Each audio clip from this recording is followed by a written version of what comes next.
Hi everyone, I'm Navya Singh and I will be briefing about my mentoring experience in leading India AI this summer 2020. I had quite a few teams working under me. Many of them were working on computer vision and a few of them were working on natural language processing techniques. So I'll be talking about the computer vision one. One of the projects which I was working on was RGB to hyperspectral conversion of images.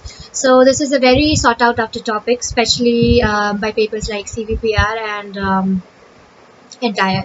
There have been two significant global challenges regarding this same, and this project was undertaken under Leading India AI, and the target was to beat the state of the art. When I had these interns, getting them to the level of the contests that have already been taking place was a bit tough because these people were new, and I had to get them to compete with the pros, and we had to beat the state of the art. Um, Getting them to understand the topic, getting them to the previous understanding, and getting them to the current code, to the current techniques that were taking place, took me quite a while. And walking them through the basics and then making them understand how and why. Then we came on to the strategies as to what and what not will work. And then sending them some examples first, and then later on telling them to code things out themselves, planning the strategies with them, and letting them know how to make it happen. This was a very learnable experience, very informative for me, and I learned quite a lot of things. Things like communication is key with the team. Since the team was comprised of very different zonal regions, people came from north and south, east and west, actually, literally. And getting them to communicate was quite a job because people are not comfortable communicating in some certain language or maybe some certain typical way. Overcoming that barrier was a huge accomplishment because after that the team really shot out, and we did at the end of the day achieve state of the art benchmarks. There were a lot of things involved which I think 2 minutes would be short for, but then all in all it was a very wonderful experience, all thanks to CSE Bennett and our HOD Deepak Garg sir, Madhushi ma'am for making this happen, and of course my fellow teammates. Thank you. Hello everyone. In this video, we'll give you a small intuition regarding a 6-week long internship project. Before jumping into the problem statement, I would like to introduce you to my team. My name is Param Tereya and the other 3 teammates are Nikhil Gaganwal, Namrata Shilekha and Shanu Tyagi. We are currently interning at leadingindia.ai. The entire project has been guided by Ms. Navya Singh.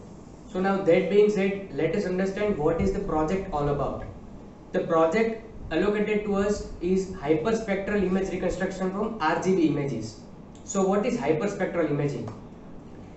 It is like the spectral imaging that collects and processes the information across the electromagnetic spectrum.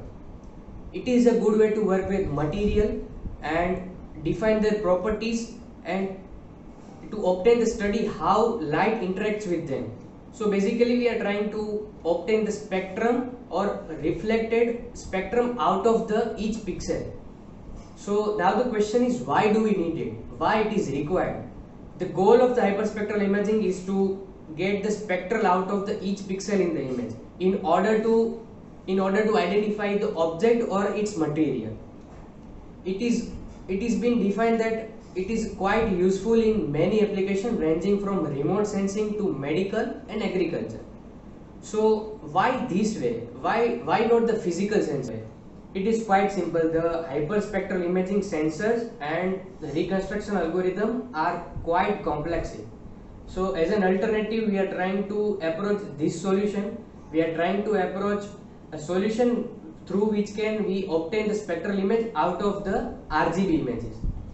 So now let us see what we have researched and what approach we have applied. So let's start what we have done in our research and internship.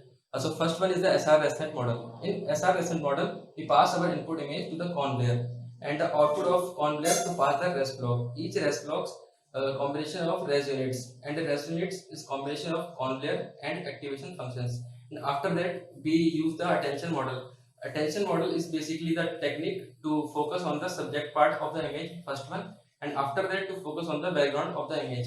The main work is the attention model is to extract the feature from the image, so we can easily optimize our model with the help of attention model. And after that, The another one technique is the advanced CNN-based dense model. As per its name, it is a densely connected architecture in which our aim is to take the feature from the previous layer to pass to the last layer. So by concatenations of features from previous layer, we get our final output. And also it is the model which is winner of the entire 2018 challenge, and it provides a better result other than models. And so now let's move on the talk about the preferred model. You can see the visual of the model on the right hand side. So in the first phase of the model, we are doing downsampling on the images so that we can extract the information, or we can say more information about it. To do this, we are using CNND blocks which comprise of the network of convolution layers, and after each CNND block, we are applying pooling so that we can filter out the more important information.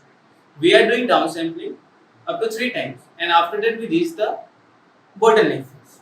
And after bottleneck phase, we started upsampling of the images, in which we are also adding the skip connections. That is, we are concatenating the downsampling layer's results to the upsampling layer so that we can also preserve the what and where information. And after applying upsampling, the same number of time the downsampling, we reach to the final state, that is our output. And so this is the summary of a model, and let's proceed towards the applications of the model. Applications of hyperspectral image reconstruction from RGB include remote sensing, management of environment and its changes, agricultural developments, any biological imaging devices, also geosciences, etc. With the advancement in technology and also the studies in this field, I hope that the reconstruction of hyperspectral images would become even easier in future. I'd like to thank Bennett University and also Leading India AI for giving us this wonderful opportunity to work under them as interns. Thank you.